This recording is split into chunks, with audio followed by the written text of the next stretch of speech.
We all know as kids you should never smoke. But here's the problem. Kids love to do anything their parents ban them from doing. Your parents ban you from watching dirty videos? Oh, you watching them. They ban you from stealing? Oh, you're stealing. They ban you from swearing? Oh, you're cursing. For some reason, anything your parents warn you not to do, you're more than happy doing it. Now, as a dumb kid, I always thought smoking was cool. See, I was the young kid in the neighborhood, and every day I would see the older kids get off of school and start smoking. And the whole time, I'll be thinking to myself, wow, they're so cool. I can't wait till I'm old enough to smoke. And it's like they say, as you reap, so shall you sow. So one day my uncle came over to say hello. Now my uncle was a smoker, and according to the house rules, no one could smoke within the vicinity. So since my uncle couldn't smoke in the house, every once in a while he would leave the house, get outside, and have a smoke. See, this caught my attention because I figured all I have to do is wait for the right moment, right after my uncle throws his cigarette. Then I'll pick it up and smoke it. Stupid, right? So I started patiently waiting. Dang, Unc is sure taking his sweet time today. So as an hour goes by, I look at Unc and the man isn't smoking. Then 2 hours go by, still, Unc hasn't smoked. Now I'm getting impatient. Then I got an idea. I figured I'ma give the man a push. So I was like, congrats, Unc. For what? You stopped smoking. Boy, I wish. But I haven't seen you smoke all day. See, I knew just the thought of smoking would entice my uncle to go outside and smoke. And just as I expected, my uncle excused himself, got outside, lit up a cigarette, took a few puffs, and threw the rest of the cigarette onto the ground. Yes, I knew it. Then he got into his car and left. Now my evil brain started cooking. Damn, Lem, this is the opportunity you've been waiting for. I got to smoke. Now, Mission Impossible started. I got outside, checked the area for any snitches. Okay, the coast is clear. I bent down, quickly picked up the cigarette, and put it into my pocket. But before leaving, I looked around one more time and made sure no one saw me. Then I got in the house, got to the kitchen, picked up a lighter, and snuck it into the bathroom. Okay, Lem, this is it. There's no going back. So I put the cigarette in my mouth, lit up the lighter, put it at the end of the cigarette, and took a deep puff. Oh God, why does it taste like that? The taste was horrible. I couldn't believe what people were putting into their mouths for pleasure. But then I took another puff.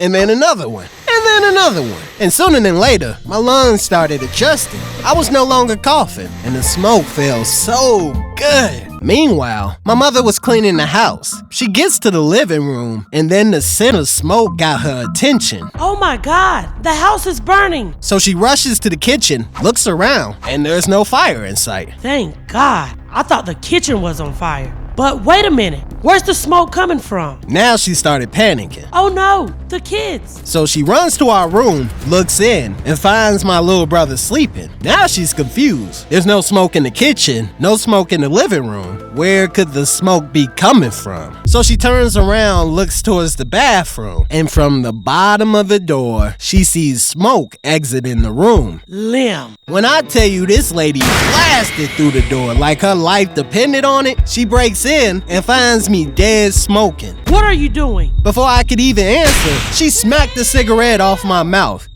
Mommy, I couldn't even finish my sentence. Mom slaps the daylight out of my other cheek. You smoking in my house? Now, I didn't know what to do. Should I talk? Hide under the toilet? Run outside? I was shook. Answer me. So I put both of my hands over my cheeks, covered them, and said, I'm sorry, Mommy. Now my mother's livid. So mad, she doesn't even know what to do. So she looks deep into my eyes, takes a deeper breath, and says the scariest 5 words you could tell a kid. I'm gonna tell your daddy. Boy, I was shook. My eyes started watering. My lips started shaking. It was like telling me God himself was coming. See, fathers are different. They're born for this. Mothers, on the other hand, they're nurturers by nature. Don't get me wrong, they'll put hands on you, but show a little restraint. But fathers, Lord have mercy. My pops would beat you until he felt you were dead. Anytime my mother said, I'ma tell your daddy, my whole world collapsed. I was a dead man walking.